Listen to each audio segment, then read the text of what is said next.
आज অনলাইন ক্লাসে আমরা আলোচনা করব তোমাদের একাদশ শ্রেণীর পাঠ্য ভারতীয় কবিতা শিক্ষার সার্কাস।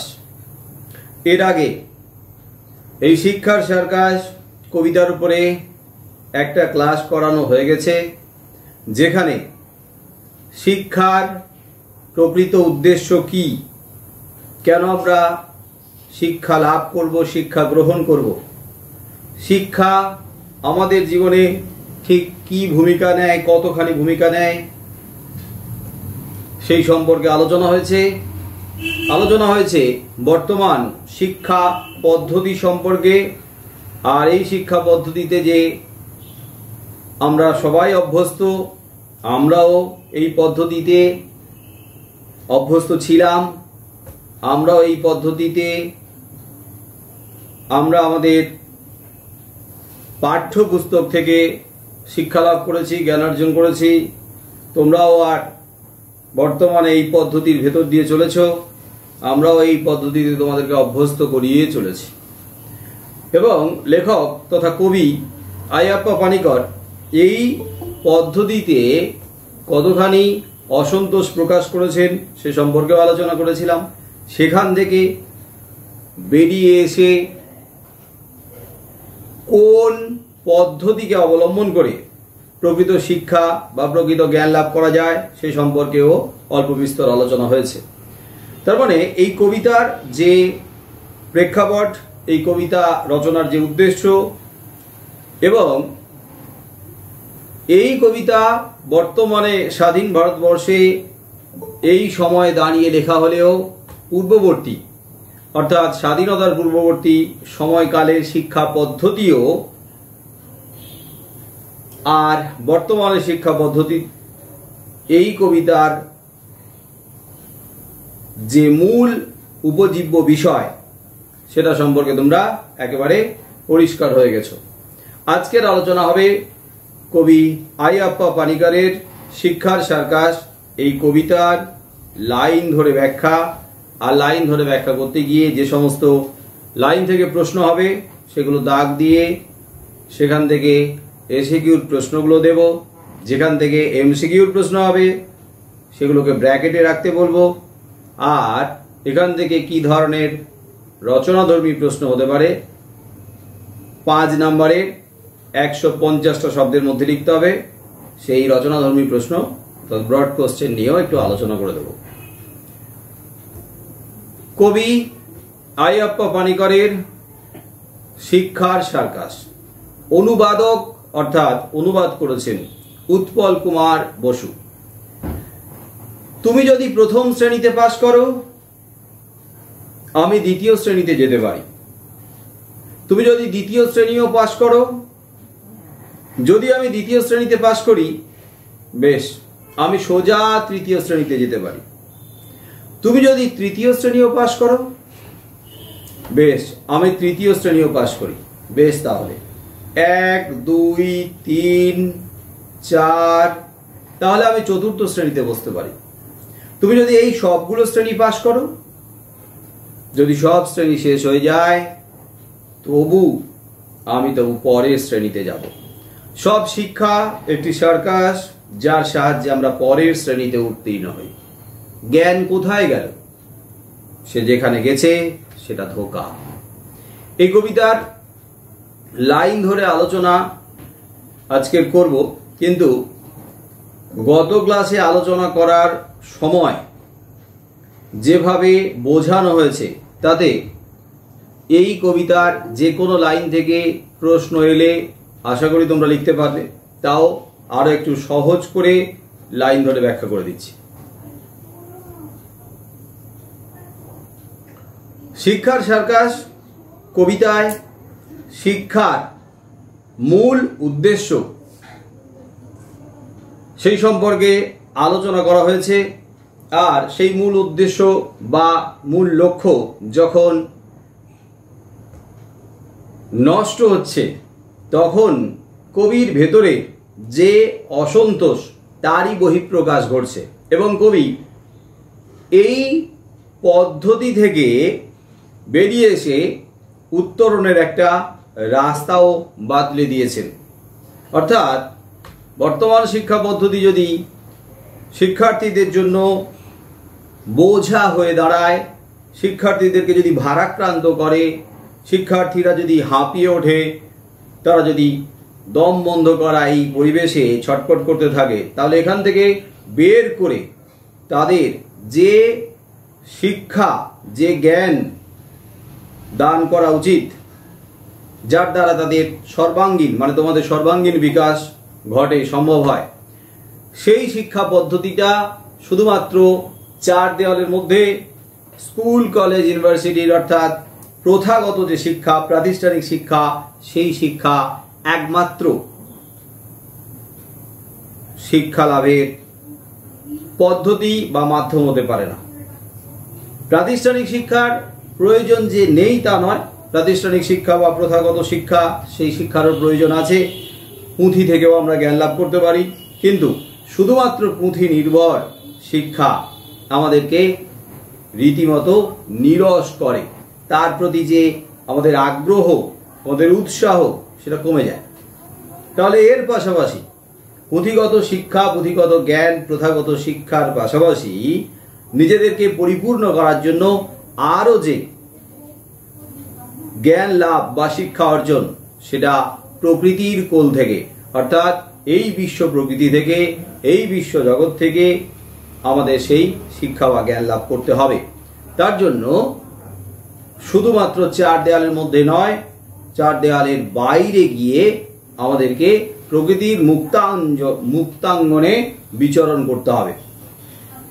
আর প্রথাগত বা পুঁথিগত যে শিক্ষা, সেই শিক্ষা যদি আমরা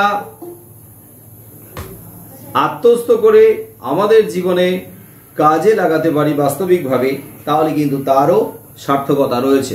কিন্তু বেশিরভাগ ক্ষেত্রে আমরা কি করি না, পুঁথিগত শিক্ষাটাকে শুধুমাত্র মুখস্থ করে পরীক্ষায় উত্তীর্ণ হওয়ার কাজে প্রয়োগ করি। আর পরীক্ষায় উত্তীর্ণ হওয়ার কাজে প্রয়োগ করা মানে একটা নির্দিষ্ট নাম্বার, মার্কস, একটা নির্দিষ্ট মান পাওয়ার জন্যই আমাদের যেন বেশিরভাগের সেই চেষ্টা। আসলে আমাদের বেশিরভাগকে সেই চেষ্টা করতে বোধহয় বাধ্য করছে এই বর্তমান শিক্ষা পদ্ধতিটা। আমাদের কাছে যে প্রতিযোগিতামূলক শিক্ষা আজকে দাঁড়িয়েছে, সেই প্রতিযোগিতামূলক শিক্ষাতে আমরা রীতিমতো ইঁদুর দৌড়ে সামিল হয়েছি। মানে কে কাকে পিছনে ফেলে টেক্কা দিয়ে আগে এগোবো, সামনে এগোবো, কে এক একটা সাবজেক্টে, এক একটা বিষয়ে কত বেশি নাম্বার তুলবো, তারপরে একটা ক্লাস থেকে আরেকটা ক্লাসে উত্তরণের সময় যে মার্কশিট, সার্টিফিকেট, সেইগুলোই লাভ করার জন্য, খেতাব লাভ করার জন্য, ডিগ্রি লাভ করার জন্য আমাদের এই যে আপ্রাণ চেষ্টা, এই চেষ্টা মোটেও খুব একটা ফলপ্রসূ হচ্ছে না আমাদের জীবনে। জ্ঞান যে লাভ করছি না তা নয়, জ্ঞান লাভ করছি, কিন্তু সেই জ্ঞান লাভের মাঝে কোথাও না কোথাও একটা বিরাট ঘাটতি থেকে যাচ্ছে, বিরাট ঘাটতি। ওই ঘাটতি নিয়ে আমাদের উঠতে হচ্ছে। আর এই ঘাটতি নিয়ে উঠতে হচ্ছে বলেই কোথাও না কোথাও আমরা ধোঁকা খাচ্ছি, কোথাও না কোথাও আমাদের সঙ্গে ধোঁকা দেয়া হচ্ছে, আমরা প্রতারিত হচ্ছি, বঞ্চিত হচ্ছি, আমাদেরকে আমাদের সঙ্গে বঞ্চনা করা হচ্ছে। একটা শ্রেণী থেকে আরেকটা নতুন শ্রেণীতে, অর্থাৎ উচ্চ শ্রেণীতে ওঠার সময় শিক্ষার্থীদের যথেষ্ট উৎসাহ থাকে, আগ্রহ থাকে যে নতুন ক্লাসে উঠবো, নতুন শ্রেণীতে উঠে আরো অনেক কিছু শিখবো, জানবো। কিন্তু সেখানেও একটা নির্দিষ্ট বাধা ধরা গণ্ডির মধ্যে আটকে রাখা হয়, সেখানেও কিন্তু একটা ঘাটতি তৈরি করে রাখা হয়। সেখানেও আমাদের যা উৎসাহ, আগ্রহ, সেটাকে অবদমিত করে দিয়ে নির্দিষ্ট কতগুলো বিষয়ের মধ্যে, কতগুলো পাঠ্যপুস্তকের মধ্যে সীমাবদ্ধ করে রেখে দেওয়া হয় আমাদেরকে। তো ফলে আমরা কিন্তু কোথাও না কোথাও প্রতারিত হচ্ছি, বঞ্চিত হচ্ছি। আর সেই বঞ্চনা, সেই প্রতারণা দিনের পর দিন আমাদের মনের উপরে পড়তে পড়তে আমাদের মনকে কেমন যেন পিষ্ট করছে। আমাদের কোমল মনের যে অনুভূতি, সেই অনুভূতিগুলো আস্তে আস্তে যেন হারিয়ে যাচ্ছে, ম্রিয়মান হয়ে যাচ্ছে। আর এইভাবেই কিন্তু আমাদের আত্মিক যে মৃত্যু, মনের মৃত্যু কিন্তু অনেক আগেই শুরু হয়ে গেছে। আর এখন শুধু অভ্যস্ত করে ফেলেছি, আর সেই অভ্যাসের বশবর্তী হয়ে শুধু বোঝা টেনে নিয়ে যাওয়ার চর্চা চলছে। যাই হোক, এই কবিতাতে আমরা দেখতে পাবো যে এই কবিতাতে দুইজন ব্যক্তির মধ্যে যেন কথোপকথন হচ্ছে। কবি দুইজনের মধ্যে কথোপকথনের মধ্য দিয়েই এই কবিতার বিষয়টাকে উপস্থাপন করেছেন। এবং সেই দুজনের মধ্যে একজন হচ্ছে তুমি, আর একজন কে? একজন তুমি আর একজন কে? আমি। লেখাই আছে তুমি আর একজন আমি, তাই তো? কবিতার লাইনেই তো লেখা আছে তুমি। তুমি যদি প্রথম শ্রেণীতে পাশ করো তাহলে তুমি বলে কাউকে সম্বোধন করা হলো, তুমি। একজন এখানে উঠে এলো তুমি এই সর্বনামে, আর একজন আছে কে? আমি। বলছে আমি দ্বিতীয় শ্রেণীতে যেতে পারি। তাহলে আমি আর তুমি দুইজন এখানে রয়েছে, একজন বক্তা একজন শ্রোতা, দুজনের মধ্যে কথোপকথন হচ্ছে। এইবারে তুমি কে? তুমি মানে শিক্ষার্থীদের প্রতিনিধি। কবি সামনে যেন কোনো ছাত্র বা ছাত্রী তথা কোনো শিক্ষার্থীকে সামনে রেখেছে এবং সেই শিক্ষার্থীর কাছে প্রশ্ন রেখে যাচ্ছে, তুমি যদি প্রথম শ্রেণীতে পাশ করো, প্রথম শ্রেণীতে পাশ করলে কি হবে? আমি বলেছিলাম যে এই শিক্ষা পদ্ধতিতে আমাদের জীবনের উৎকর্ষের যে লক্ষ্যটা সেটা কিন্তু তৈরি হয় না। আমাদের জীবনের লক্ষ্য কি? শুধুমাত্র একটা শ্রেণী পাশ করে পরের শ্রেণীতে উত্তীর্ণ হওয়া, এটাই মূল লক্ষ্য হয়ে দাঁড়িয়ে গেছে। একটা শ্রেণীতে উত্তীর্ণ হলে আরেকটা শ্রেণীতে উঠবে, মানে বেশিরভাগ শিক্ষার্থীরা কিন্তু এটাই জানে, এটাই তাদের মগজে ঢুকিয়ে দেওয়া হয়েছে, এটাই তারা দিনের পর দিন মেনে চলেছে, এটাতেই অভ্যস্ত হয়ে যাচ্ছে। আচ্ছা, প্রথম শ্রেণীতে পাশ করলে কি হবে? সবাই জানে কি হবে? সে দ্বিতীয় শ্রেণীতে উত্তীর্ণ হবে। দ্বিতীয় শ্রেণীতে উত্তীর্ণ হবে, সবাই জানে দ্বিতীয় শ্রেণীতে উত্তীর্ণ হবে। তাহলে তুমি মানে শিক্ষার্থী, সেই শিক্ষার্থীদের কাছে প্রশ্ন রেখেছেন কবি। আচ্ছা, তুমি যদি প্রথম শ্রেণীতে পাশ করো তাহলে আমি দ্বিতীয় শ্রেণীতে যেতে পারি। এখানে আমি বলতে কবি নিজের দিকে আঙুল ঘুরিয়েছেন, তার মানে কবি কিন্তু কবি হয়ে নয়, এখানে আমি কবি হলেও আমি এখানে কবি আরেকজন কোনো শিক্ষার্থীদের প্রতিনিধিত্ব করছেন। তার মানে তুমিও শিক্ষার্থীর প্রতিনিধি আর আমি মানে কবি শিক্ষার্থীর প্রতিনিধি, যেন দুই প্রতিনিধির মধ্যে কথোপকথন হচ্ছে। দুই প্রতিনিধি একজন আরেকজনকে প্রশ্ন করছে যে তুমি যদি প্রথম শ্রেণীতে পাশ করো, প্রথম শ্রেণীতে পাশ করলে কি করবে? না, উত্তর দিচ্ছে তাহলে আমি দ্বিতীয় শ্রেণীতে যেতে পারি। তো আমি মানে কবি হতে পারি, সেই কবি শিক্ষার্থীদের প্রতিনিধি, ছাত্র বা ছাত্রীর প্রতিনিধি। তাহলে তোমরা এটা দাগ দেবে, তুমি যদি প্রথম শ্রেণীতে পাশ করো, এই লাইনটা দাগ দাও, এটা থেকে একটা প্রশ্ন লেখো। প্রশ্ন লেখো, তুমি বলতে কাকে বোঝানো হয়েছে, আর সে প্রথম শ্রেণীতে পাশ করলে কি হবে? একটা লাইনে দুটোই প্রশ্ন লিখে রাখো, তুমি বলতে কাকে বোঝানো হয়েছে আর সে প্রথম শ্রেণীতে পাশ করলে কি হবে বা কি করবে। তাহলে তুমি মানে শিক্ষার্থীদের প্রতিনিধি, যার কাছে কবি প্রশ্ন রেখেছেন তুমি যদি প্রথম শ্রেণীতে পাশ করো তাহলে কি করবে? না, শ্রেণীতে পাশ করলে কি করবে, যা আছে তাই লিখতে হবে। খুব বেশি এখানে ব্যাখ্যা করার দরকার নেই। না, প্রথম শ্রেণীতে পাশ করলে দ্বিতীয় শ্রেণীতে যেতে পারে। তাহলে আমি দ্বিতীয় শ্রেণীতে যেতে পারি, তাহলে এই লাইনটাও দাগ দাও, আমি দ্বিতীয় শ্রেণীতে যেতে পারি, এই লাইনটাও তোমরা দাগ দাও। এটার প্রশ্ন লেখো, আমি বলতে কাকে বোঝানো হয়েছে? তিনি দ্বিতীয় শ্রেণীতে পাশ করলে বা সে দ্বিতীয় শ্রেণীতে পাশ করলে কি হবে, সে দ্বিতীয় শ্রেণীতে কখন যেতে পারে। আমি বলতে কার কথা বোঝানো হয়েছে আর সে দ্বিতীয় শ্রেণীতে কখন যেতে পারে। কখন মানে আগের লাইনটাতেই উত্তর আছে, প্রথম শ্রেণীতে পাশ করলে দ্বিতীয় শ্রেণীতে যেতে পারে। তার মানে প্রথম শ্রেণীতে পাশ করার জন্য একটা পূর্ণ মানের লাইন আছে যে এত নম্বর পেতে হবে, এত মার্কস পেতে হবে, এবং সেই মার্কস পেলেই সে দ্বিতীয় শ্রেণীতে উত্তীর্ণ হতে পারবে, বসতে পারবে। তাহলে আমি দ্বিতীয় শ্রেণীতে যেতে পারি। তুমি যদি দ্বিতীয় শ্রেণীতে পাশ করো, একই প্রশ্ন, প্রথম শ্রেণী থেকে দ্বিতীয় শ্রেণীতে উত্তীর্ণ হলে তাহলে দ্বিতীয় শ্রেণীতে পাশ করলে কি হবে, এই লাইনটা দাগ দাও। তুমি যদি দ্বিতীয় শ্রেণীতে পাশ করো দাগ দাও। প্রশ্ন লেখো,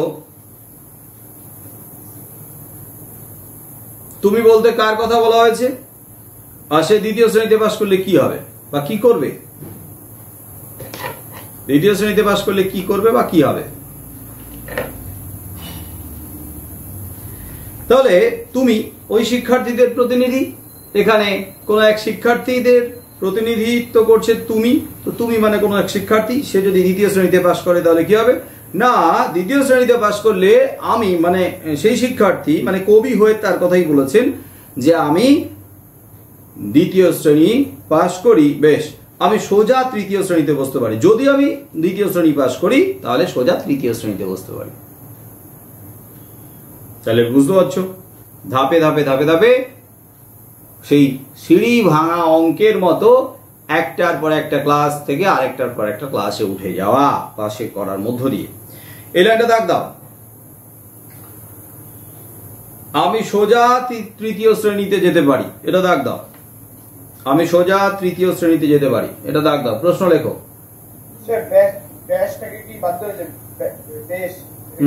এটাকে বাদ দিয়েই পরের লাইনটা দাগ দাও।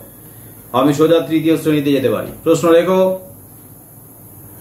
আমি বলতে কার কথা বলা হয়েছে আর কখন সে সোজা তৃতীয় শ্রেণীতে যেতে পারে? কখন সে সোজা তৃতীয় শ্রেণীতে যেতে পারে? তাহলে সে যদি দ্বিতীয় শ্রেণীতে পাশ করে তাহলে সোজা তৃতীয়, এই সোজা মানে কি, সোজা কেন যেতে পারে বলা হয়েছে? সোজা মানে কি বুঝিয়েছে? মানে আটকানোর কোনো উপায় নেই, আটকানোর কোনো ব্যাপারই নেই, পাস করলেই পরের শ্রেণীতে সে উত্তীর্ণ হবে। তাহলে সোজা তৃতীয় শ্রেণীতে উঠতে পারে দ্বিতীয় শ্রেণীতে যদি পাস করে। আর তুমি যদি তৃতীয় শ্রেণীও পাস করো, আর এ বাবা তৃতীয় শ্রেণীও পাস করি, বেশ আমি তৃতীয় শ্রেণী পাস করি, বেশ তাহলে তো সহজ ব্যাপার, তৃতীয় শ্রেণী পাস করে গেছি, বেশ ভালো কথা। তাহলে আমি কি 1 2 3 তাহলে 4 নম্বর অর্থাৎ চতুর্থ শ্রেণীতে গিয়ে বসতে পারি। তো এখানে এই যে 1 2 3 তারপরে ডট ডট দিয়ে মানে একটা গ্যাপ, একটা ব্যবধান তৈরি হয়ে রয়েছে, তারপরে 4 নম্বর আছে 4। তো এখন ঘটনা হচ্ছে 1 2 3 তারপরে একটা ডট ডট দিয়ে গ্যাপ দিয়ে 4 কেন? যদি 1 2 3 4 এর পরে ডট ডট দেওয়া হতো তাহলে বুঝতে পারতো কবি বলেই চলেছেন যে এরপরে এইভাবে একটার পর একটা ক্লাস ছেড়ে আরেকটার পর একটা ক্লাসে উঠতে হবে। 3 মানে তৃতীয় শ্রেণী, 4 চতুর্থ শ্রেণী, পঞ্চম শ্রেণী, এইভাবে উঠতে হবে। কিন্তু এখানে হচ্ছে 1 2 3 তারপরে গ্যাপ দিয়ে 4। তার মানে এখানে হতে পারে এরকম যে 1 মানে প্রথম শ্রেণী, 2 মানে দ্বিতীয় শ্রেণী, 3 মানে তৃতীয় শ্রেণী, 4 মানে চতুর্থ শ্রেণী। তো একটা শ্রেণী থেকে আরেকটা শ্রেণীতে উত্তরণের সময় একটা মাঝখানে তো গ্যাপ আছে, ব্যবধান আছে, সেই ব্যবধানটাকে বোঝানোর জন্য প্রায় বছর খানিক, 1 বছর মতো, একটা শিক্ষাবর্ষ শুরু হচ্ছে আর একটা শিক্ষাবর্ষ গিয়ে শেষ হচ্ছে, তো সেই সময়টা তো 1 বছরে। তাহলে 1 বছরের এই যে একটা সময়ের এই যে দূরত্ব, সেই দূরত্বটাকে বোঝানোর জন্যই 3-এর পরে একটা গ্যাপ দিয়ে 4কে বোঝানো হয়েছে। তার মানে প্রত্যেকটা শ্রেণীতে একটা করে সময়ের দূরত্ব রয়েছে, সময়ের ব্যবধান রয়েছে, বছর খানিকের মতো একটা শিক্ষাবর্ষ। এরকম 1 2 3 4 প্রথম দ্বিতীয় চতুর্থ, প্রথম দ্বিতীয় তৃতীয় চতুর্থ, এইভাবে একটার পর একটা শ্রেণীতে আমরা উঠতে পারি যদি একটার পর একটা শ্রেণীতে আমরা উত্তীর্ণ হওয়ার জন্য যে পূর্ণ মান ধার্য রয়েছে সেই নাম্বারটা আমরা পাই। তাহলে আমি চতুর্থ শ্রেণীতে বসতে পারি, দাগ দাও। তাহলে আমি চতুর্থ শ্রেণীতে বসতে পারি। প্রশ্ন লেখো, আমি বলতে একই কথা, কার কথা বলা হয়েছে আর কখন সে চতুর্থ শ্রেণীতে বসতে পারে। এইগুলো খুব বেশি মুখস্থ করার দরকার নেই, এমনি একটু বুঝে নিলেই নিজেরা মনে রাখতে পারবে, লিখতেও পারবে যে চতুর্থ শ্রেণীতে বসতে পারে কখন না শিক্ষার্থী, আমি মানে কবি, কিন্তু সেখানে শিক্ষার্থীর প্রতিনিধি, কবি যদি তৃতীয় শ্রেণীতে পাশ করে সোজা চতুর্থ শ্রেণীতে বসতে পারে। তুমি যদি এই সবগুলো শ্রেণী পাস করো, হ্যাঁ কোশ্চেন বলবো আবার। আমি বলতে কার কথা বলা হয়েছে আর কখন সে চতুর্থ শ্রেণীতে বসতে পারে। তুমি যদি এই সবগুলো শ্রেণী পাস করো, সবগুলো শ্রেণী পাস করো, তুমি যদি বলো এই সবগুলো শ্রেণী মানে কিন্তু শুধু প্রথম দ্বিতীয় তৃতীয় চতুর্থ নয়, সব শ্রেণী মানে এইভাবে এইভাবে ধাপে ধাপে যতগুলো শ্রেণী আছে, মানে স্কুলের প্রাইমারি স্কুল, প্রাথমিক বিদ্যালয়, সেকেন্ডারি, হায়ার সেকেন্ডারি, মাধ্যমিক, উচ্চ মাধ্যমিক, কলেজ, মহাবিদ্যালয়, তারপরে ইউনিভার্সিটি, বিশ্ববিদ্যালয়, প্রত্যেকটাতে শ্রেণী রয়েছে। তো সেই প্রত্যেকটার শ্রেণী পাস করে করে করে সবগুলো শ্রেণী যদি শেষ হয়ে যায়, তাহলে তাহলে আমাদের আমাদের শিক্ষার্থীদের বেশিরভাগ কি করে? সব শ্রেণী শেষ হয়ে গেলে বেশিরভাগ কি করে? বেশিরভাগের প্রবণতা কি? সব ক্লাস শেষ, সব শ্রেণী শেষ, স্কুল কলেজ ইউনিভার্সিটির ডিগ্রি লাভ শেষ, তো তারপরে কি করে?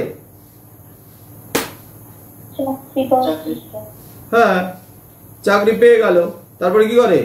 এই যে সে পড়া বন্ধ করে দেয়, সে ভাবে যে তার পড়া শেষ হয়ে গেছে, তার আর পড়ার প্রয়োজন নেই, সে তার পড়া বন্ধ করে দেয়। হ্যাঁ, তাহলে স্কুল কলেজ ইউনিভার্সিটি এই ডিগ্রি লাভের পথ যখন বন্ধ হয়ে যায়, মানে এই সমস্ত ক্লাস বা শ্রেণীতে পাশ করে যখন তারা বেরিয়ে যায়, তখন কিন্তু আর বেশিরভাগ পড়াশোনা করে না, চর্চা করে না, শিক্ষা লাভের তাদের দরকার নেই।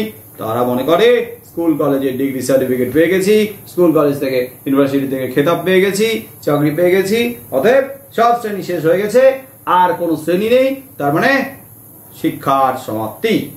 কিন্তু এর আগে ক্লাসেও বলেছিলাম যে শিক্ষা লাভের নির্দিষ্ট কোনো বয়স হয় না। Education has no end. যতদিন বাঁচি ততদিন শিখি, পুরো বয়স পর্যন্ত, মরার আগে পর্যন্ত শিখেই যাওয়া উচিত, শেখা উচিত। কারণ একটা জীবনে মানুষ সবকিছু শিখতে পারে না। যদি 24 ঘন্টাও শিখতে চায় তাও শিখতে পারে না। তাহলে শেখার তো শেষ নেই, জানার তো শেষ নেই, কত জিনিস, কত বিষয়, কত কি কত কি কত কি। কোন কবিতা? জানার কোনো শেষ নাই, জানার চেষ্টা বিটা যায়,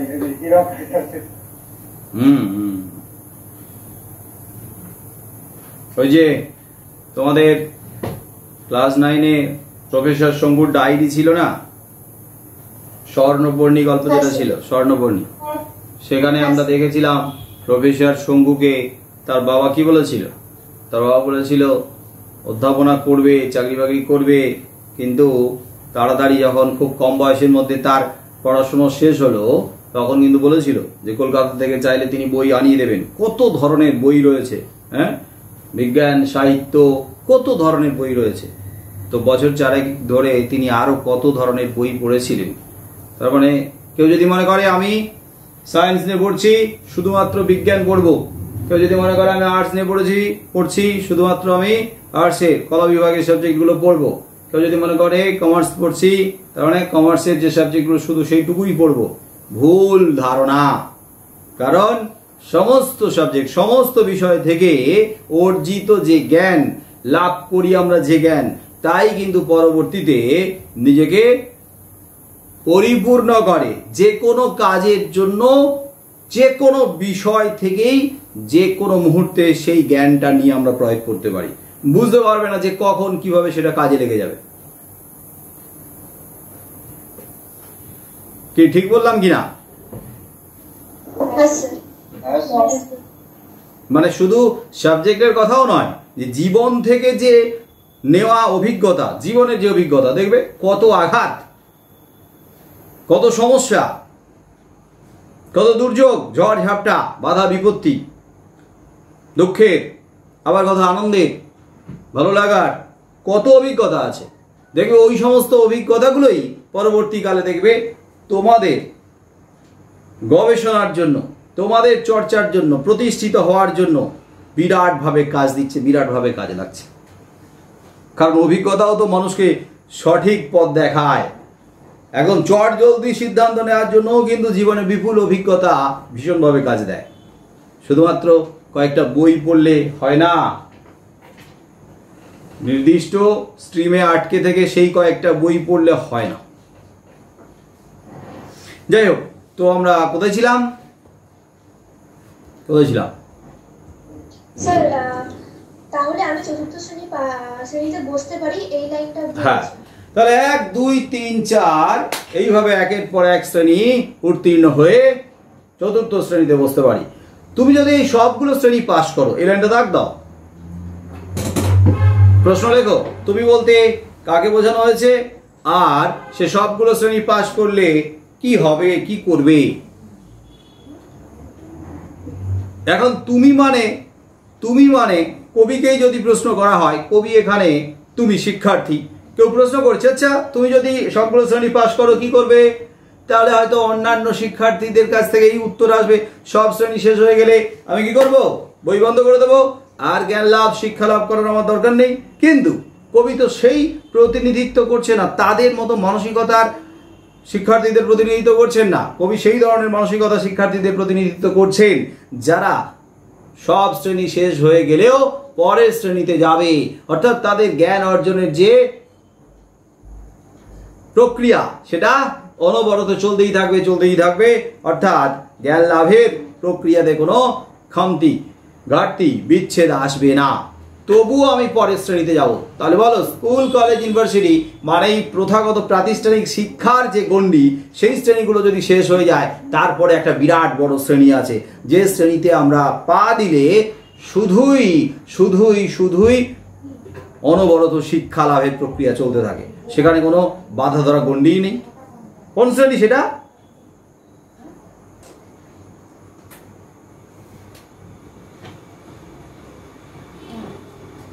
ওটা হচ্ছে প্রকৃতি থেকে পাঠ।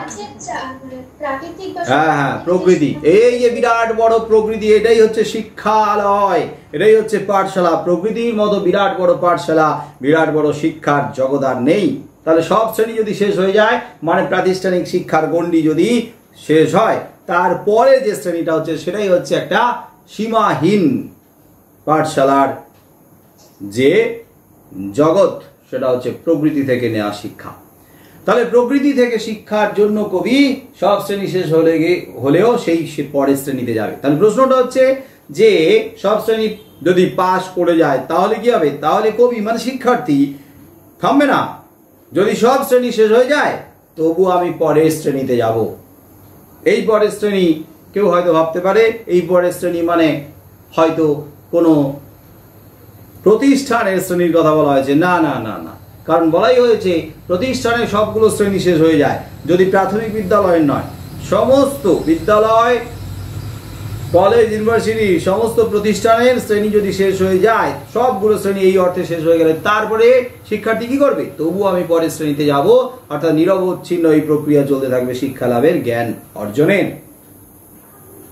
সব শিক্ষা একটি সার্কাস। এই লাইনটা দাগ দাও, এই লাইনটা দাগ দাও। সব শিক্ষা একটি সার্কাস। এটাতে স্টার মার্ক দিয়ে পাশে একটা 5 লিখে রাখো। এটা একটা ব্রড কোশ্চেন, রচনাধর্মী প্রশ্ন, যে সব শিক্ষাকে কেন একটি সার্কাস বলা হয়েছে। প্রশ্নটা লিখেও রাখো, সব শিক্ষাকে কেন একটি সার্কাস বলা হয়েছে, বা সব শিক্ষাকে সার্কাসের সঙ্গে তুলনা করা হয়েছে কেন, লিখেছো? আবার এটা থেকে 1 নম্বরের এসএকিউ প্রশ্নও লিখে রাখো। এটা তখন কম বেশি 20টা শব্দে লিখতে হবে, যে সব শিক্ষাকে সার্কাসের সঙ্গে তুলনা করা হয়েছে কেন। ছোট করে লিখতে হবে, আবার এটাকেই বড় করে লিখতে হবে। তাহলে সব শিক্ষা একটি সার্কাস। এই সব শিক্ষা বলতে যে পদ্ধতিতে এই দেশে বিভিন্ন রাজ্যে যে পদ্ধতিতে শিক্ষা দেওয়া চলছে, সেই সব শিক্ষার কথা বলা হয়েছে। সমস্ত রাজ্যে যে শিক্ষা পদ্ধতিতে আমরা অভ্যস্ত, সেই পদ্ধতির কথা বলা হয়েছে। সব শিক্ষা মানে সব শিক্ষা পদ্ধতি যেন একটি সার্কাসের সঙ্গে তুলনীয়। তাহলে একটা সার্কাসের সঙ্গে তুলনা করা হয়েছে শিক্ষা পদ্ধতিটাকে, কারণ সার্কাসে যে পদ্ধতিতে সামনে প্রদর্শন করা হয়, সামনে উপস্থাপন করা হয়, তুলে ধরা হয়, ওই একই পদ্ধতিতেও আমরা নিজেদেরকে তুলে ধরছি। কি পদ্ধতি? সার্কাসে খেলা দেখানো হয়। সার্কাসে খেলা তো দেখেছো তোমরা? সার্কাসে আগে কিন্তু অনেক হিংস্র জীবজন্তুর ব্যবহার ছিল, এখন ওটা বন্ধ করে দেওয়া হয়েছে, পুরো নিষিদ্ধ। এখন ওই পাখি টাকি নিয়ে খেলা দেখায়, পাখি, বাঁদর, কুকুর, এগুলো নিয়ে খেলা দেখায়। কিন্তু কখনো কখনো হাতি টাতিও নিয়ে আসে, কিন্তু বাঘ টাক নিয়ে খেলা দেখানো এটা বন্ধ করে দিয়েছে। ঘোড়া টোড়াও দেখানো হয়। তো আগেকার দিনের যে বিরাট বড় বড় সার্কাস, সেখানে বিভিন্ন ধরনের জীবজন্তু ছিল। যাই হোক, সেই সমস্ত জীবজন্তুকে পোষ মানিয়ে রীতিমতো প্রশিক্ষণ দিয়ে মানে ট্রেন্ড করে তারপরে কিন্তু সার্কাসে নিয়ে আসা হতো খেলা দেখানোর জন্য। তো শুধু কি আর জীবজন্তু খেলা দেখাতো? মানুষও খেলা দেখাতো, মানুষও খেলা দেখায়। এখন জীবজন্তু কমে এসছে, এখন ছেলে মেয়েরাই খেলা দেখায় সার্কাসে। জোকারও আছে, জোকার মজা করে, হাসায়, আনন্দ দেয়, সেও টুকটাক খেলা দেখায়। তো সার্কাসে যে সমস্ত খেলাগুলো দেখানো হয় তার 99%, 99% বেশিরভাগ খেলাগুলো কিসের উপরে ভিত্তি করে দেখায়? জ্ঞান বুদ্ধির উপরে নাকি অভ্যাসের উপরে?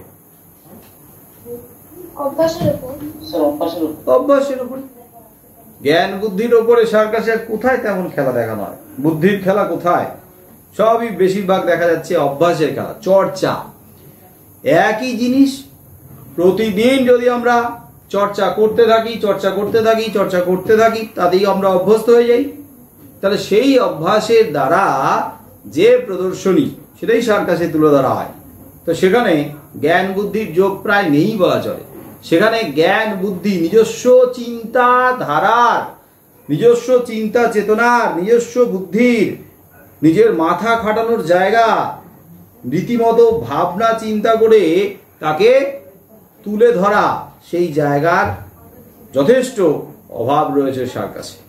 তাহলে সার্কাসে অভ্যাসে, চর্চার দ্বারা নিজেদেরকে রপ্ত করে। এবারে সার্কাসে যে সমস্ত খেলাগুলো হয়, সেই সমস্ত খেলাগুলো প্রতিদিন অভ্যাস করে করে তারা নিজেদের স্কিলটাকে বাড়িয়ে নিজেদেরকে ওই জায়গায় নিয়ে গেছে। তো সার্কাসে আমরা দেখি একটা টান টান করে দড়ি থাকে, তার উপর দিয়ে কিন্তু হেঁটে হেঁটে যায়। এরকম খেলাও দেখা যায় না? হাতে একটা লাঠি নিয়ে, বার নিয়ে এভাবে ব্যালেন্স করে করে করে করে করে করে এগোচ্ছে। সরু একটা দড়ির উপর দিয়ে হেঁটে হেঁটে যায় না? খেলা দেখি তো। তো এইরকম সার্কাসের খেলা মাঝে মাঝে দেখবে রাস্তাঘাটে, যে মেলা টেলা যখন হয়, হ্যাঁ, রাস্তাঘাটে এক পাশে অনেক সময় ওইভাবে টান টান করে দুদিকে দড়ি টানিয়ে দেওয়া হয়েছে, তার উপর একটা ছোট বাচ্চা মেয়ে হেঁটে হেঁটে যাচ্ছে, বাচ্চা মেয়ে বা ছেলে, পয়সা টয়সা দেয় লোক। তো আমরা দেখে অবাক হই, আমরা দেখে ভাবি, বাহ কি ট্যালেন্ট, দড়ির উপর হেঁটে হেঁটে যাচ্ছি, বাবা যদি পড়ে যায় আমরা কোনোদিন পারবো না এরকম ভাবে চড়তে, হাঁটতে। না না, আমরাও পারবো। ও যখন একদম শুরুতে চেষ্টা করেছিল তখন কিন্তু ও পড়েই গিয়েছিল, অনেকবার পড়েছে, অনেকবার চেষ্টা করেছে, তারপরে কিন্তু ওই জায়গাতে এসেছে। তাই তো? তো সাইকেল চালানো হোক, বাইক চালানোই হোক, গাড়ি চালানোই হোক, ঘোড়া চালানোই হোক, সেগুলোতেও কিন্তু চর্চা, সেগুলোতেও অভ্যাস। আর এমনভাবে আমরা অভ্যস্ত হই চালাতে চালাতে, তারপরে দেখবে সামনে কেউ এসে গেল হঠাৎ করে, কিন্তু আপনার থেকে, তোমার কিন্তু বুদ্ধির খেলা ওখানে চলে না, সেখানে দেখবে আপনার থেকে এমনই অভ্যাস হয়ে গেছে, আপনার থেকে ব্রেকটাতে হাত চলে যায়, ব্রেকটাতে পা চলে যায়। কি তাই তো হয়? তোমরা যারা বাইক চালাওনি এখনো পর্যন্ত, সাইকেল চালিয়ে চালিয়ে যারা অভ্যস্ত, তারা তো নিজেই বুঝতে পারো। ধরো আমরা সাইকেল চালিয়ে যাচ্ছি, খুব গতিতে যাচ্ছি, হঠাৎ করে কেউ এসে বলল, তখন কি মাথা কাজ করে? আচ্ছা, এখন আমার সাইকেলটা এই গতিটা আছে, আমি যদি ব্রেক কষি তাহলে আমি উল্টে পড়ব, সাইকেলটাই ছিটকে পড়বে, আমি বাঁচবো কি মরবো ঠিক নাই। তাহলে আমি কি এখন লোকটাকে উড়িয়ে দিয়ে যাব, ব্রেক কষবো কি না, এত চিন্তা ভাবনা করে তারপরে ওই স্পিডে তারপরে কি আমরা সিদ্ধান্ত নিই? কি মনে হয়? হ্যাঁ স্যার, প্রতিবর্ষ ক্রিয়া হয়। হ্যাঁ স্যার, প্রতিবর্ষ ক্রিয়া হয়। প্রতিবর্ত ক্রিয়া হয় মানে তখন মাথাই কাজ করে না, কারণ তখন অভ্যাসটা কাজ করে। লোক এসে গেছে মানে ব্রেকে হাত যাবেই, দিলাম দম করে, এবারে তাতে আমি হয়তো নিজেই ছিটকে পড়লাম ব্রেক চেপে, এটাই হয়। তখন তো মাথায় কাজ করে না। এরকম কত অ্যাক্সিডেন্ট হয়েছে। কিন্তু তখন যদি এরকম বুদ্ধি খাটানোর মতো মাথা কাজ করে, হ্যাঁ এইবারে কতখানি স্পিডে যাচ্ছি, কতখানি গতিতে লোকটা আসছে, তাকে ধাক্কা দিলে আমি মরবো না সে মরবে, তাহলে আমি যদি নিজেকে বাঁচাতে চাই তাহলে কি কতটা দূরত্বে আগে ব্রেক কষলে ঠিক কতটা দূরে গিয়ে থামবো ইত্যাদি ইত্যাদি ক্যালকুলেশন করি। তাহলে ওই ক্যালকুলেশন করাটা তো বুদ্ধির খেলা। তো সেই বুদ্ধির জ্ঞান তো তখন কাজ করে না, তখন কাজ করে অভ্যাস। এমন ভাবে নিজেদেরকে অভ্যস্ত করে নিয়েছি, সেই অভ্যাসটাই কাজ করে যায়। তাহলে সার্কাসীয় এরকম সমস্ত খেলাতেই প্রায় অভ্যাস রয়েছে। এই যে চোখ বন্ধ করে দিয়ে চোখ বেঁধে দেওয়ার পরে দেখবে উল্টো দিক থেকে বন্দুক চালাচ্ছে, বেলুন ফাটাচ্ছে, আবার কখনো কখনো কাউকে দাঁড় করিয়ে দিয়ে কিন্তু তার মাথার উপরে কিছু রেখে দেওয়া হচ্ছে, আপেল টাপেল দিয়ে গুলি চালানো হচ্ছে। তো এটা কি জ্ঞান বুদ্ধি কাজ করে নাকি? আচ্ছা, আমি এখন এই বুদ্ধিটা খাটিয়ে এখন এইভাবে গুলিটা চালিয়ে ওর মাথার উপরে আপেলটাকে ফলটাকে উড়িয়ে দিচ্ছি, বুদ্ধি কাজ করে না, ওটা রীতিমতো অভ্যাস কাজ করে। ছুরি দেয়ালে একটা বোর্ডের উপরে, ওই যে হারিয়ে যাওয়া কালি কলমে ছিল না, বোর্ডের সামনে দাঁড় করিয়ে দিয়ে ছুরি ছুঁড়ে পাচ্ছে। তো ওটা কি জ্ঞান বুদ্ধিতে কাজ করছে নাকি? ছুরিগুলো গিয়ে জ্ঞান, আমার বিশাল জ্ঞানী, আমি বিশাল বুদ্ধিমান, তাই ছুরিগুলো ঠিকঠাক জায়গা দিয়ে গিয়ে গাচ্ছে, লোকের গায়ে লাগছে না। কি এটাই হচ্ছে? হ্যাঁ, বিরাট বড় পণ্ডিত বিশাল জ্ঞানী মানুষকে নিয়ে এসে হাতে ছুরি দিয়ে বললো মারো ছুড়ে, তা কি ও লক্ষ্যভ্রষ্ট হবে না? তো হবেই, কারণ ও তো অভ্যাস নেই। আর মানুষ যেমন ভাবে অভ্যাসে সার্কাসের খেলাগুলো দেখায়, সার্কাসের খেলোয়াড়রা, তেমনি জীবজন্তু অভ্যস্ত হয়ে গেছে। হিংস্র বাঘ, তাকেও পর্যন্ত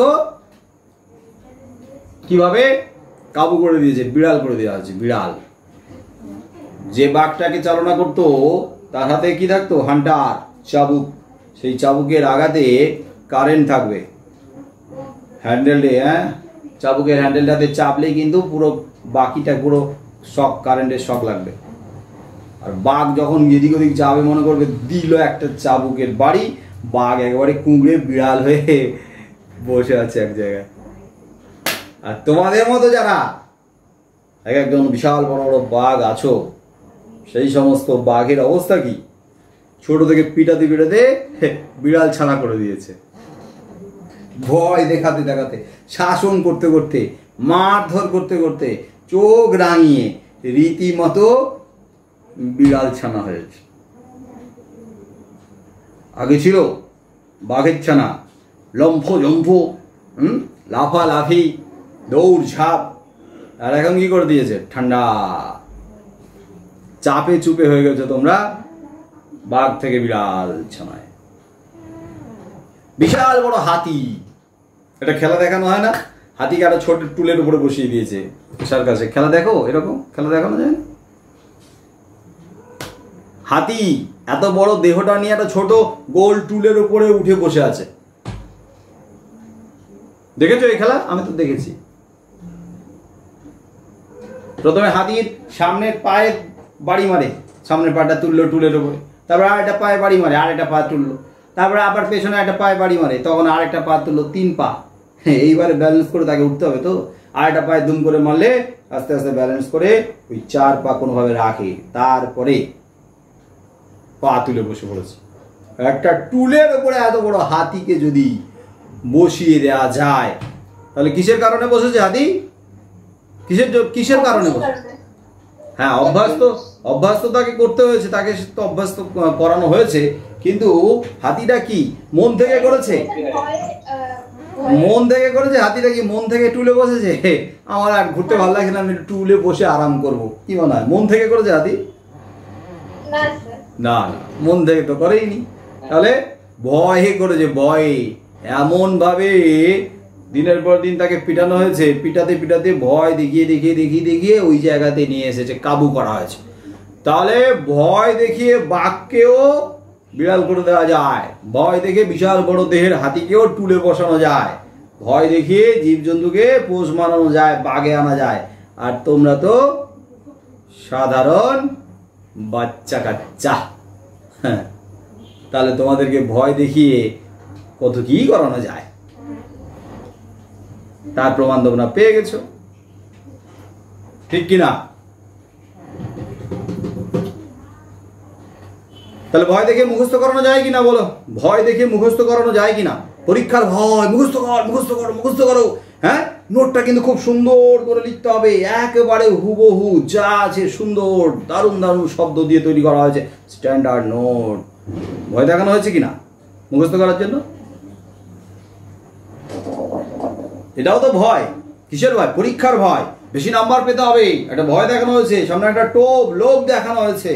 তাহলে লোভ দেখিয়ে বলো, ভয় দেখিয়ে বলো, হ্যাঁ, কখনো কখনো প্ররোচিত করে, যাই হোক না কেন শাসন করে তোমাদেরও কিন্তু এই যে বইয়ের পাতার পর পাতা ঠুসে দেওয়া হচ্ছে, মুখের মধ্যে গিলিয়ে দেওয়া হচ্ছে। রবীন্দ্রনাথ ঠাকুরের তোতা কাহিনী বলে একটা গল্প আছে, খুব সুন্দর গল্পটা, তোতা কাহিনী। হ্যাঁ, গল্পটা পড়বে, সেই তোতা কাহিনী, তোতার মতো অবস্থা তোমাদের, তোমরা তোতা কাহিনীর তোতা টিয়া পাখিটা, তোতা পাখিটা হচ্ছে কিসের প্রতীক? না শিক্ষার্থীদের প্রতীক। একটা রাজ্যে একটা তোতা পাখি ছিল, সেই তোতা পাখিটা কি করতো? গান গাইতো, উড়ে বেড়াতো, বনের ফল খেত, কিছুতেই ডিসিপ্লিনে আসছে না। হ্যাঁ, বাঘে আনা যাচ্ছে না, তাকে বাঘে আনানোর জন্য তাকে কি করানো হয়েছে? প্রথমে তাকে ধরে নিয়ে আসা হয়েছে, তারপরে তাকে খাঁচায় ভরা হয়েছে, তারপরে শেকলে বাঁধা হয়েছে, তারপরে তাকে শিক্ষা দেওয়া চলছে। আর শিক্ষা দেওয়ার জন্য অনেক পুঁথি লেখা হয়েছে, আর সেই সমস্ত পুঁথির পাতা থেকে একটা পাতা ছিঁড়ে, পুঁথি থেকে পাতা ছিঁড়ে কি করা হচ্ছে? তার মুখে ঠুসে দেওয়া হচ্ছে কলমের ডগা দিয়ে, আর এক হাতে বল্লম বর্ষা দিয়ে খোঁচা দেওয়া হচ্ছে, খাবি না মানে মেরেই ফেলবো। এইভাবে জোর করে গেলানো হয়েছে। তো তোমাদেরও তো গেলানো হচ্ছে, বলো? এটা তো গেলানো, জোর করে চাপিয়ে দিয়ে ঠুসে দেওয়া, গেলানো। আর আমি তো বলেছিলাম যে যেখানে আনন্দ নেই, যেখানে নিজের থেকে গ্রহণ করার উৎসাহটা মরে যায়, সেখানে জোর করে গেলালে হয়তো গিলে নাও সেই মুহূর্তে, কিন্তু পরে কিন্তু সেগুলো আর হজম হয় না, মানে আত্মস্থ করা সম্ভব হয় না, ফলে সেগুলো খুব তাড়াতাড়ি ভুলে যাওয়াটাই সম্ভব। ওই যে প্রমথ চৌধুরীর বই পড়া যে প্রবন্ধ, সেখানে বলা হয়েছে না, যেখানে স্কুল কলেজে কিন্তু শিক্ষার্থীদের গেলানো হয়, হ্যাঁ, আর এত গেলানো হয় বলেই তখন তারা স্কুল কলেজ থেকে বেরিয়ে আসে, তখন কিন্তু একবারে মন্দাগ্নিতে জীর্ণ শীর্ণ হয়ে যায়, হজম করতে পারে না, এইভাবে বেরিয়ে আসে। তো তোমাদের অবস্থাও তাই। তাহলে এখানে গেলানো হয়, এখানে মুখস্থ বিদ্যা অভ্যাসের দ্বারা শেখানোর চেষ্টা করা হয়, কিন্তু তাদের প্রকৃত শিক্ষা হয় না, ঘাটতি থেকে যায়। তাহলে সব শিক্ষা একটি সার্কাস। বিশেষ করে সার্কাসে আমি বললাম যে জ্ঞান বুদ্ধির যোগ নেই, যোগ আছে অভ্যাসের চর্চার, যোগ আছে ভয় দেখানোর, যোগ আছে রীতিমতো শাসন করে চোখ রাঙিয়ে ভয় দেখিয়ে কাবু করে একটা জায়গাতে পৌঁছে দেওয়া। তাদের বিরাট বড় ঘাটতি থেকে যাচ্ছে। আবার এই সার্কাসের একটা খেলা আছে, যেটা যে ট্রাপিজের খেলা বলে।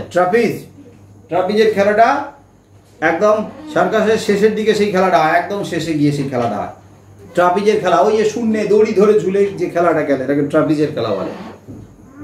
দেখেছো না?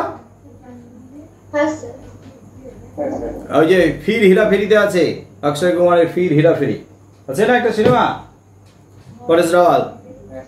হ্যাঁ, তো ওখানে আছে একদম শেষের দিকে আছে সার্কাসে, ওই যে শূন্যে দড়িতে আবার ওই যে লাঠি বাঁধা থাকে, বার ধরে দড়ি ধরে ঝুলে গিয়ে ছেড়ে দিল, দিয়ে আর একটা দড়ি ধরলো বা আর একটা বার ধরলো, বা ওই দড়িতে অন্য আর একজন কি করছে না, সে কিন্তু পায়ে দড়িটা ধরে রেখে, পায়ে বারটা লাঠিটা ধরে রেখে হাতটাকে খুলে রেখেছে, তার হাতটা গিয়ে আর একজন ধরলো, এইভাবে একটা দড়ি ছেড়ে দিয়ে গিয়ে আর একটা দড়িতে ধরে নেওয়া হয়।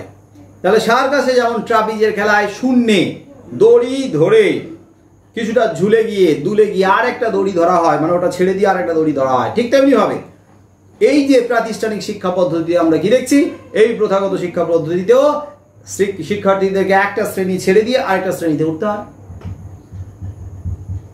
ট্রাপিজের খেলাতে কখনো কখনো নিচে নেট দেওয়া থাকে, জাল দেওয়া থাকে।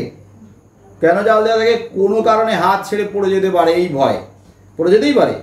কিন্তু আবার কখনো কখনো বড় বড় যে সার্কাসগুলো সেখানে কিন্তু নিচে জাল দেওয়া থাকে না। তাতে কি হয়, তাতে যদি কোনো কারণে বেখেয়ালে বা অসাবধানতাবশত কোনোভাবে যদি হাত ছেড়ে যায় তাহলে নিচে পড়ে যাওয়া মানে কি শেষ, মরণমৃত্যু, অবধারিত মৃত্যু। তাহলে ট্রাপিজের খেলাতে যেমন ভাবে শূন্য থেকে হাত ছেড়ে নিচে পড়ে গেলে মৃত্যু অবধারিত, তেমনি তোমাদের মতো শিক্ষার্থীদের কাছেও মানে সমাজ সেই রকম ভাবে ধারণাটা তোমাদের মধ্যে ঢুকিয়ে দিয়েছে যে শিক্ষার্থীরা এক শ্রেণী থেকে আরেকটা শ্রেণীতে উত্তীর্ণ হতে গিয়ে যদি অকৃতকার্য হয়ে যায়, মানে ফেল করে যায়, তাহলে তার সেটা ওই মৃত্যুর সমতুল্য, মরে যাওয়ার মতো।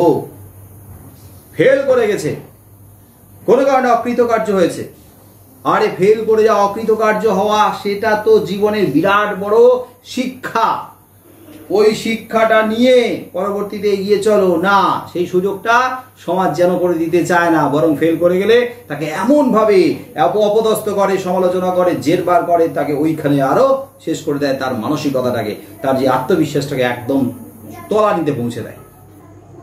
তাহলে সব শিক্ষা একটি সার্কাস। সব শিক্ষা মানে বর্তমানে শিক্ষা পদ্ধতিতে এখানে যে ভাবে অভ্যস্ত হচ্ছে শিক্ষার্থী, তা যেন একটা সার্কাসের পদ্ধতিতে অভ্যস্ত হওয়ার মতোই। বোঝা গেল ব্যাপারটা? সব শিক্ষা কেন একটি সার্কাসের সঙ্গে তুলনীয়। তাহলে যার সাহায্যে আমরা পরের শ্রেণীতে উত্তীর্ণ হতে পারি বা উত্তীর্ণ হই, সব শিক্ষা একটি সার্কাস। আর এই সার্কাসের সাহায্যে মানে এইরকম ভাবে অভ্যাসের সাহায্যে, পদ্ধতির সাহায্যেই আমরা পরের শ্রেণীতে উত্তীর্ণ হই। দাগ দাও, যার সাহায্যে আমরা পরের শ্রেণীতে উত্তীর্ণ হই। প্রশ্ন লেখো, আমরা কারা আর আমরা কার সাহায্যে পরের শ্রেণীতে উত্তীর্ণ হই? আমরা কারা আর আমরা কার সাহায্যে পরের শ্রেণীতে উত্তীর্ণ হই? তাহলে আমরা ওই পুঁথিগত জ্ঞানের সাহায্যে পরের শ্রেণীতে উত্তীর্ণ হই, নির্দিষ্ট নাম্বার পাওয়ার মধ্য দিয়ে। জ্ঞান বুদ্ধির নয়, যেখানে আমরা অভ্যাসের সাহায্যে এক শ্রেণী থেকে অন্য শ্রেণীতে উত্তীর্ণ হতে পারি, মুখস্থ বিদ্যার দ্বারা, চর্চার দ্বারা, অভ্যাসের দ্বারা, অনেকটা সার্কাসের মতোই। জ্ঞান কোথায় গেল? একটা শ্রেণীতে যখন অন্য শ্রেণীতে উত্তীর্ণ হই, কিসের আশা নিয়ে উত্তীর্ণ হই? একটা আকাঙ্ক্ষা থাকে, একটা ইচ্ছে থাকে তো, যে নতুন শ্রেণীতে উঠলাম, অনেক কিছু শিখবো, অনেক কিছু জানবো, হ্যাঁ, নিজেকে পরিপূর্ণ করবো, সমৃদ্ধ করবো, আরো আরো জানবো। কিন্তু নতুন শ্রেণীতে উত্তীর্ণ হওয়ার পরে সেখানেও কিন্তু শিক্ষার্থীদেরকে একটা সিলেবাসের গণ্ডির মধ্যে বেঁধে রাখা হয়। ফলে সেখানে তারা তাদের মনের মতো করে সবকিছু শিখতে পারে না। সেখানে কি হয় না, সেখানে একটা ঘাটতি দেখা দেয় শিক্ষার্থীদের পক্ষে। শিক্ষার্থীরা নতুন শ্রেণীতে উঠে একটা ঘাটতি, একটা অভাব, একটা ত্রুটি লক্ষ্য করে, তার মুখোমুখি তাদেরকে হতে হয়। তাহলে সেখানে তারা প্রকৃত জ্ঞান লাভ করতে পারে না, প্রকৃত জ্ঞান থেকে তারা বঞ্চিত হয়। সেই কারণেই কবি বলেছেন যে আমরা তো পরের শ্রেণীতে উত্তীর্ণ হই, কিন্তু সেখানে গিয়ে জ্ঞান কোথায় গেল? জ্ঞানটা কোথায়? প্রকৃত জ্ঞান লাভ তো আমরা করতে পারছি না। তাহলে জ্ঞান কোথায় গেল? জ্ঞান সেখানে নেই, শুধু মুখস্থ বিদ্যা শুধু গিলিয়ে দেওয়া হচ্ছে, প্রকৃত জ্ঞান লাভ সেখানে সম্ভব হচ্ছে না। তাহলে জ্ঞান কোথায় গেল? জ্ঞান দূরীভূত, জ্ঞান উধাও। দাগ দাও, জ্ঞান কোথায় গেল? প্রশ্ন লেখো, কোথায়, কেন জ্ঞানের ঘাটতি লক্ষ্য করা যায়? কোথায় মানে নতুন শ্রেণীতে, আর কেন? কেন ওই যে প্রথাগত বিদ্যায় নির্দিষ্ট পাঠ্যপুস্তকের মধ্যে সীমাবদ্ধ থাকতে হয় শিক্ষার্থীদেরকে। সেগুলো তাদের মনের মতো না হওয়া সত্ত্বেও, সেগুলোতে তারা খুব বেশি আগ্রহী না হওয়া সত্ত্বেও সেগুলোই তাদের মুখস্থ করতে হয়, সেগুলো তাদের পড়তে হয়। সেগুলো তাই তাদের কাছে ভারী বোঝা বলে মনে হয়। আর সেগুলো পড়তে পড়তে প্রকৃত যে জ্ঞান, সেই জ্ঞানটা তারা লাভ করতে পারে না। শুধু নির্দিষ্ট কতগুলো পাঠ্যসূচির মধ্যে তাদেরকে সীমাবদ্ধ থাকতে হয়। যাই হোক, তাহলে জ্ঞান কোথায় গেল? জ্ঞান নেই, জ্ঞান উধাও। তাহলে নতুন শ্রেণীতে উত্তীর্ণ হয়ে যদি জ্ঞান না লাভ করতে পারে শিক্ষার্থী, তাহলে শিক্ষার্থীরা বঞ্চিত হলো কিনা? বলো, বঞ্চিত হলো কিনা? হ্যাঁ স্যার, বঞ্চিত হয়েছে। তাহলে বঞ্চিত হলো বলেই শিক্ষার্থীরা ধোঁকা খেলো, শিক্ষার্থীদের সঙ্গে ধোঁকা মা বঞ্চনা করা হলো। সে যেখানে গেছে, শিক্ষার্থী যেখানে গেছে, শিক্ষার্থী যেখানে নতুন শ্রেণীতে উত্তীর্ণ হয়েছে, সেখানে উত্তীর্ণ হয়ে সে মুখোমুখি হচ্ছে একটা প্রতারণার, একটা বঞ্চনার, একটা ধোঁকার। সেখানে গিয়েই সে ধোঁকা লাভ করলো, ধোঁকা খেলো, জ্ঞানের ধোঁকা। তাকে বলা হয়েছিল সেখানে প্রকৃত জ্ঞান লাভ করবে তুমি, প্রকৃত শিক্ষা লাভ করবে, কিন্তু সেই জায়গাতে তারা প্রতারণার শিকার হলো। তাহলে সে যেখানে গেছে মানে নতুন শ্রেণীতে গেছে, সেখানে গিয়ে সে ধোঁকা পেল বা ধোঁকা লাভ করলো। লাস্ট লাইনটা রাখ দাও, সে যেখানে গেছে সেটা ধোঁকা। প্রশ্ন লেখো,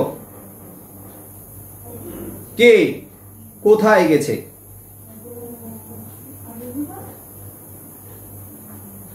ওর সঙ্গে আরেকটা পার্ট লেখো, কে কোথায় গেছে, সেখানে গিয়ে সে কেন ধোঁকা লাভ করেছে বা ধোঁকা পেয়েছে বা ধোঁকা খেয়েছে।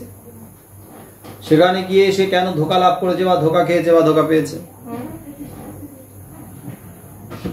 কারণ সে বঞ্চিত হয়েছে প্রকৃত জ্ঞানের থেকে। আর বুদ্ধিগত বিদ্যায় প্রকৃত জ্ঞান, শুধু বুদ্ধিগত বিদ্যায় প্রকৃত জ্ঞান লাভ সম্ভব নয়। কোথায় মানে ওই যে নতুন শ্রেণীতে উত্তীর্ণ হয়েছে। প্রাতিষ্ঠানিক শিক্ষা পদ্ধতিতে একটা শ্রেণী থেকে আরেকটা শ্রেণীতে উত্তীর্ণ হওয়া এটাই নিয়ম। তাহলে একটা শ্রেণী থেকে অন্য শ্রেণীতে, মানে যে শ্রেণীতে সে ছিল সেই শ্রেণী থেকে তার পরের শ্রেণীতে উত্তীর্ণ হওয়ার কথা বলা হয়েছে, সেখানে যাওয়ার কথা বলা হয়েছে, একটা নতুন শ্রেণীতে যাওয়ার কথা বলা হয়েছে। বোঝা গেল?